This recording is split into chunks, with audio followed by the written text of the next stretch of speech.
I'm Francesca Maxime. And I'm Matt McClure, and this is Currents. It's never too early to get ready for Thanksgiving. To have so many people that are in need this year, the economy's bad and it's very overwhelming. New Yorkers give a part of themselves to keep the city healthy. There always seems to be a blood shortage lately, so whenever someone runs a blood drive and it's local, I try to help. And it's metal music that's easy on the ears. A steel band performs a concert for Coats. What's beautiful about the people in this committee is they have these dreams how they want to improve the world.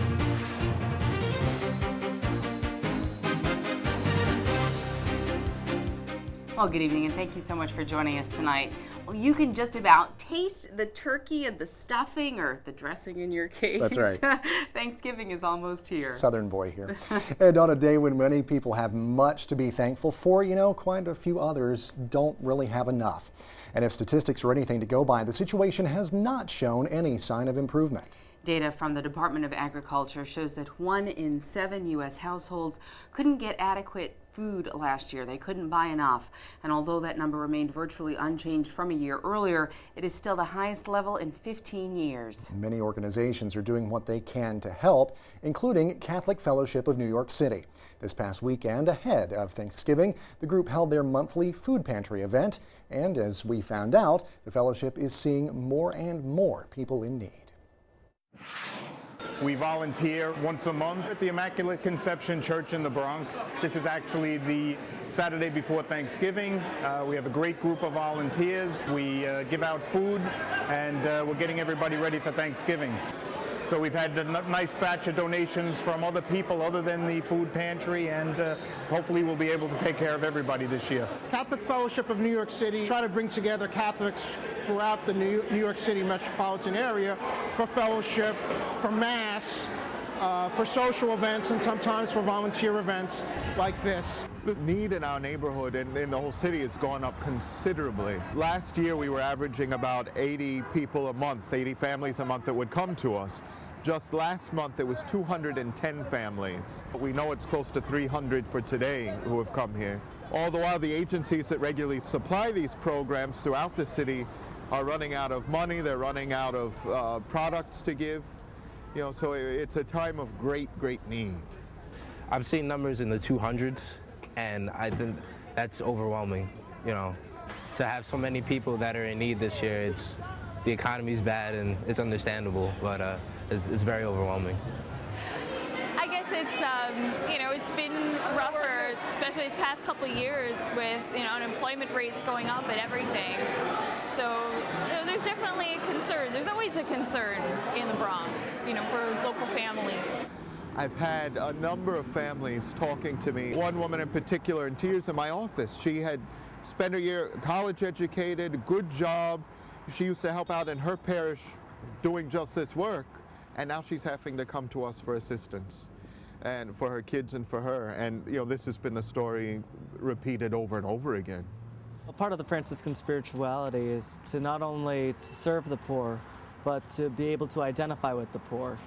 So to be able to do something like this, bringing almost the entire community together to help distribute food to the less fortunate families, really helps us to identify with the struggles and the needs of the people around us. As Franciscans, we encounter Christ in every person we meet. And so all we're doing is sharing what's given to us with our brothers and sisters. We don't have clients here, we have guests, our neighbors. I have to say that we all need to be thankful for the Catholic churches are thinking about the need, who really need, because we're all suffering due to the economy and the recession. Besides we getting turkeys and everything, we need to get on our knees and say thank you from the Lord that He blesses all for the roof above our head, health and strength, clothing on our back, and we all need to be thankful.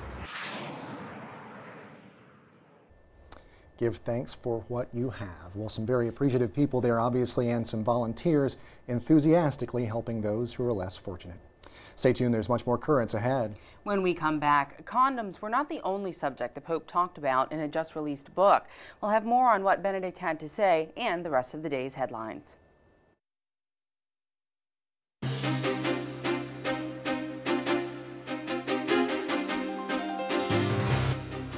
Welcome back to Currents. I'm Francesca Maxime. And I'm Matt McClure. Coming up in a bit, musicians warm up the holidays for New York's needy. Sounds good, but first, let's turn to the day's headlines.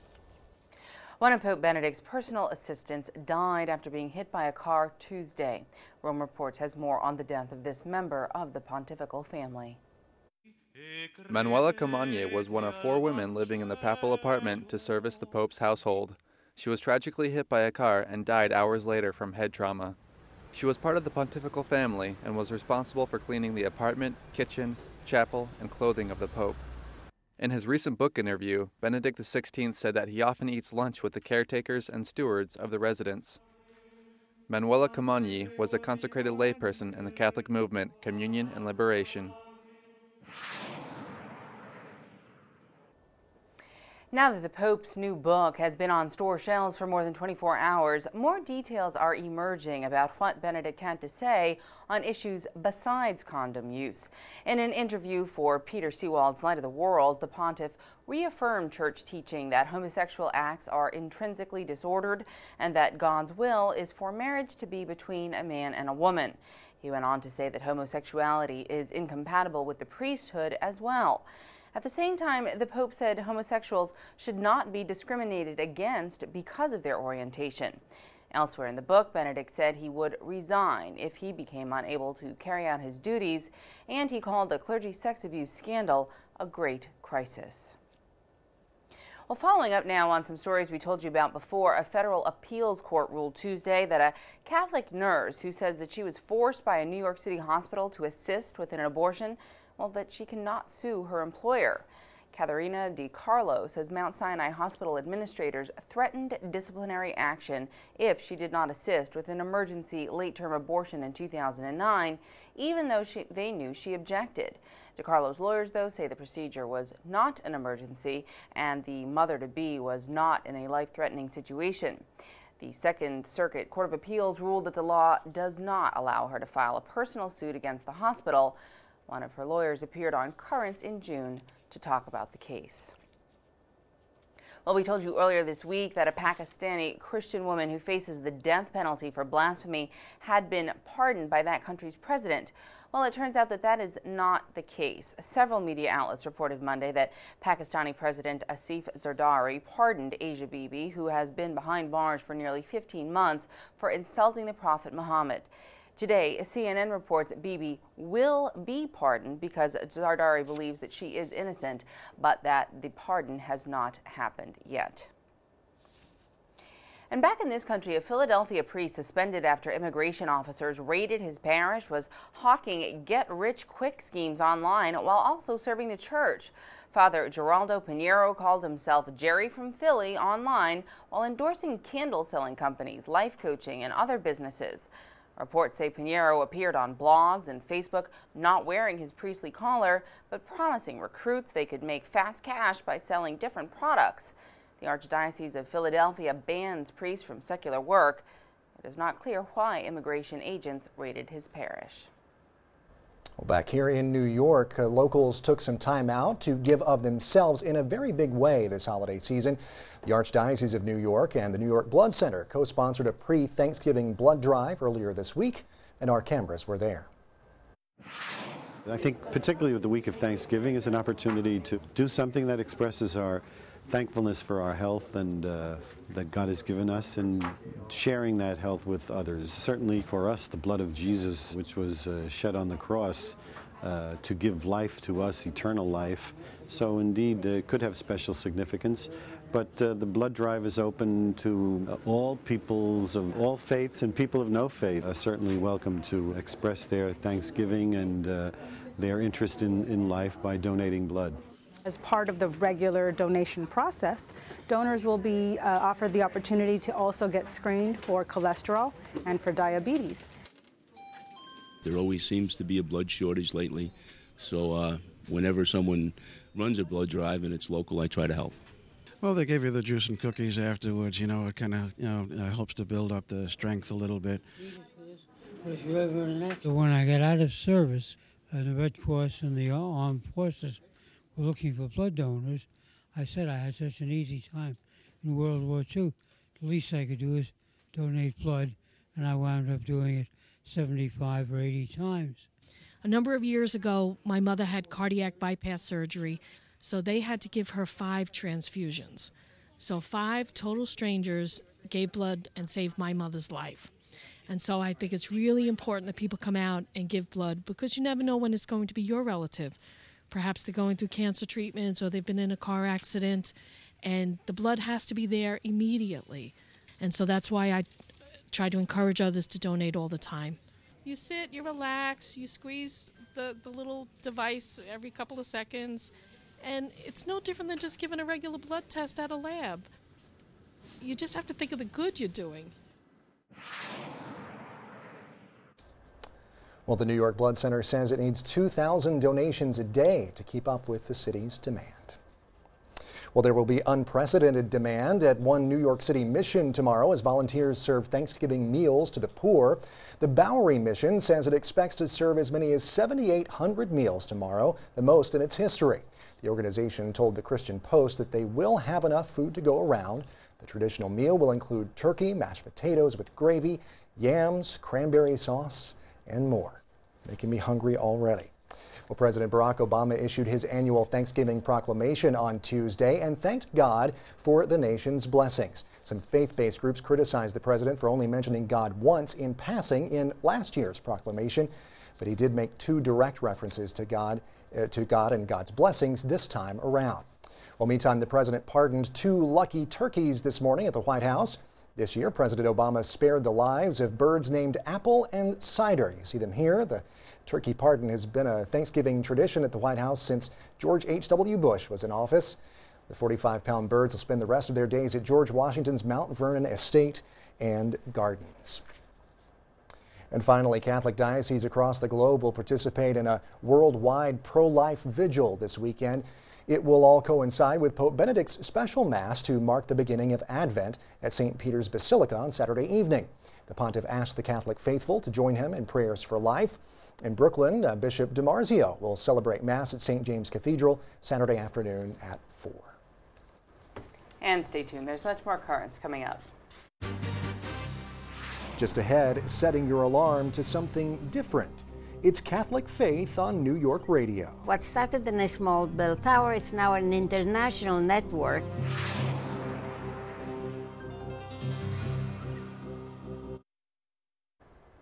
Welcome back. Well, if you're used to waking up to traffic and weather together, New Yorkers can now set their dial to hear something else: faith.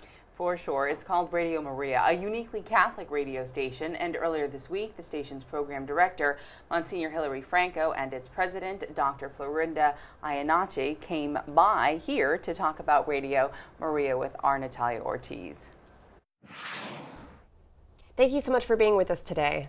Thank you for inviting us. So, Radio Maria has been around for 20 years, and it was actually started in Italy. Later on, you expanded to the United States, and since May, for the first time, you're broadcasting in English in New York City. Tell me about this. Right. Well, after it went all over Italy, which started just by putting a microphone on the bell tower, it really took so much, and just by volunteers. Then it went to Poland, and then it came here into the United States in Italian. And we began broadcasting 24 hours a day. Then we expanded into Spanish, and then in English. Actually, what started in a small bell tower is now an international network, which is airs in 56 countries. And on the 5 continents. Tell me some of the programming that you offer on Radio Maria. Well, basically, we really are 24/7, and we have 1/3 prayer. We have the Rosary, we have Mass, Holy Mass every day, and other prayers, the Lauds, and then 1/3 teaching of the Church. We teach them whatever the magisterium of the Church is teaching, encyclicals, catechesis. We had the best theologians from the Gregorian University or the United States here. And then 1/3 human development. So we have the doctor in the family. Father Katowski from Fordham is teaching Dante. We are getting together a program on education. where it helps the families and the children to help their children. Okay, so there's an emphasis on the magisterium, Monsignor, correct? Definitely. And so how can the everyday Catholic who perhaps has been disconnected from their faith, what can they gain from this? This is so important, especially to relate to the younger people. After all, you know, the newest generation to us is so essential. And to Radio Maria. Radio Maria is something that would like to convey the message not only of the church as such, but also of the world attached to the church. So it should be kind of putting together the two worlds, the secular world as well as the ecclesiastical world, so to speak. That was the main idea that I go back to few great years of the past where a great communicator like Bishop Fulton J. Sheen, as you do know, I was his assistant for 5 years, so I remember having kind of a relationship to the public, to the people that we are dealing with. This is why Radio Maria is essential, especially since Bishop Sheen started on radio. I think we should start on radio. Then we would come here and join you on television, right. if you wish. So tell me a little bit about the children's programming I hear you have, that I guess you were telling me earlier, children can call in and have prayer requests? Yes, this is a Charisma Radio Maria. It's an interactive radio. People can call in and pray with us. So the children on Saturday and Sunday from 7 to 8, they call the station, we give the number, and we ask them what prayer they would like to pray. So they choose whatever prayer, they can make their own. And so that is a very popular program. Then we have the Rosary. They can also answer the Rosary and the parents. So we want the whole family to pray together. So there's a little something for everyone then. Yes. And so what is there for the multi-ethnic community, since in New York City we serve such a large group of people from different countries? And especially the whole area. It's really so multicultural today. We should take whatever positive we find in each of these cultures and just bring the message of Radio Maria to them, and through them also to the countries that they come from. So this is why we call it an international, am I right, Dr. Iannacci? An international enterprise. That after all, we almost 60 countries across the globe that listen to Radio Maria. And we have, for example, coming up in 2 days, the 2 days with Radio Maria. So we will have people from Africa and from Russia and from Italy and here the United States praying together, praying the Rosary and other. So it really wants to bring the whole world together, the young and the old, the children and others. So what can someone do if they would like to help out Radio Maria, whether it be volunteering or donating money, since you are self-funded completely? What do you need for people to do? Yes, we rely really on providence, and we have done this in faith because we really don't have the money to write, but we wanted to have a radio station here in New York. And so we need all volunteers because we're all volunteers, and we also need people to fund it because it's right now we are not 24 hours a day, and we are more than the expenses. Only run on volunteers is more than $1,000 a day. We do have some special donations that we have received. We have a great anonymous donor who has given $50,000, but we need more than that. We need more than we can. Absolutely. Before I forget, because we are running out of time, but one of the main questions is where can people hear Radio Maria? You know, if they're listening, if they're watching right now, they want to tune in, where do they tune in? Okay, right now here in New York, we are on 620 AM WSNR, and we are on Monday through Thursday from in the morning from 4 o'clock. We actually begin at midnight and we go up to 4 o'clock. From 4 to 6, we are live. We end up at 6. So 6:20 a.m. WSNR here in New York City, and then you also say you can be live streamed or you will be on the internet? Right, we are on the internet. Okay. So we are 24 hours a day because our center is in Louisiana, and there the programs are 24/7. Excellent. Thank you so much for being with us today. Unfortunately, we have run out of time, but there will be more information for our viewers on our website, on our blog. So thank you so much. Natalia. Thank you for having us. You're very kind. Thank you. And stay with us. We will be right back. When we return, a Caribbean band wants to make the winter warmer for less fortunate New Yorkers.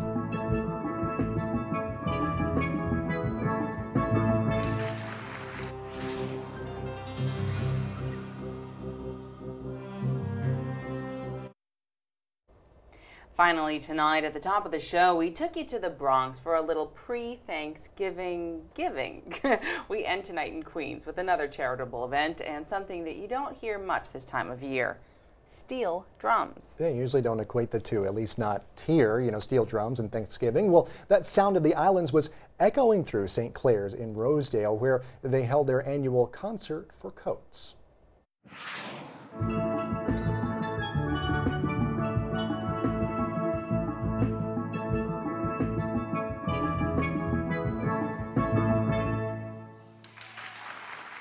Tonight, we're going to have a concert for coats. The price of admission is a coat, and people will bring a coat, as you see on the table over here. We've been happy to have the concert for the last 2 years and really have been entertained by a wonderful musical group, the Pan Ivory Steel Orchestra, that has generously offered their time and talent to us. So both in terms of the entertainment and with the social cause that we have undertaken with the Social Justice Committee, that it just turns out to be not just a fine night for being entertained, but also to answer the cry of the poor and help people that are in need, especially during the winter months. We really appreciate you being here tonight. You know, coats are never too much. There's always someone in need, and that's where you come in. Thank you very much, and we'll be back. My husband has, he owns the Pan Ivory Steel Band, and I thought maybe we could have done something for the community. So I came to the church and I speak to Lorraine. And I was trying to see if I could raise funds for the band along with the church as a donation. And this is how it came about. And this is our 3rd year, and it has been very successful. I bought 2 coats, and I feel it's good to donate, to give to those that are in need of a coat. You can't go anywhere without seeing someone who is needing. I just could, myself personally, I couldn't go through without trying to get something or give someone. It has to be in your heart for you to want to do something. And this is an everyday affair, not just because you went to church or your church has an event that's doing this. It should be something that you practice every day.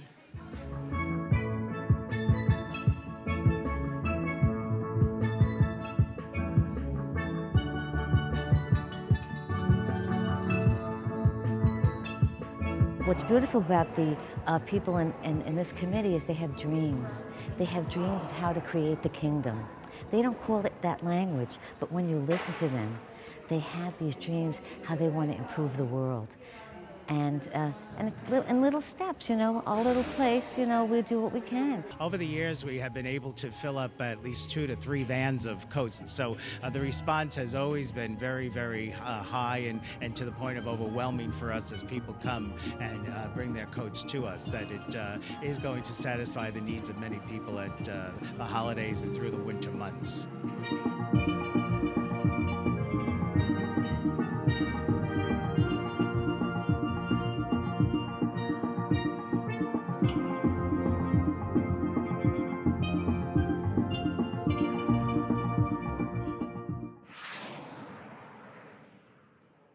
Great music there. It looks like the concert really paid off too. They collected 80 coats that night. They're still collecting more. Now, if you want to give, just head on over to our blog.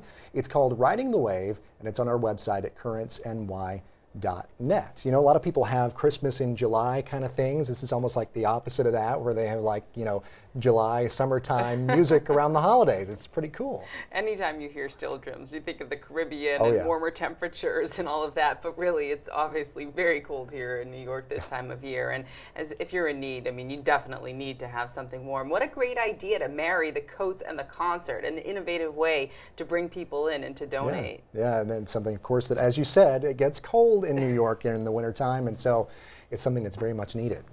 Well, that is it for tonight. Now, coming up tomorrow, it is Thanksgiving, so we'll revisit some people we are especially thankful for. We will. Meantime, remember, we're always online at currentsny.net, and you can also find us on Facebook and on Twitter. Until next time, I'm Francesca Maxime. And I'm Matt McClure. Thanks so much for joining us. Have a great night and happy Thanksgiving. Enjoy.